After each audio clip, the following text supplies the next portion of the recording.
নাকি বলো বাবা, কিছু দাও, ভগবান তোমার মঙ্গল করবে।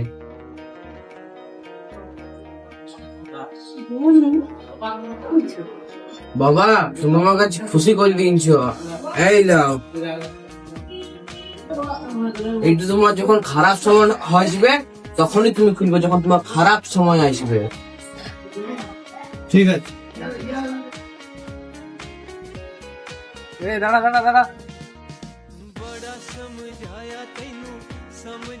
পয়সাটা দে আমার, কদিন পর দিয়ে দিব, বিশ্বাস করো, কদিন পর আমি দিন দেবো আমাকে স্যার গাড়ি থেকে না, কদিন পর দিয়ে দেবো টাকাটা না, দিয়ে দেবো আমি। দাও এখন,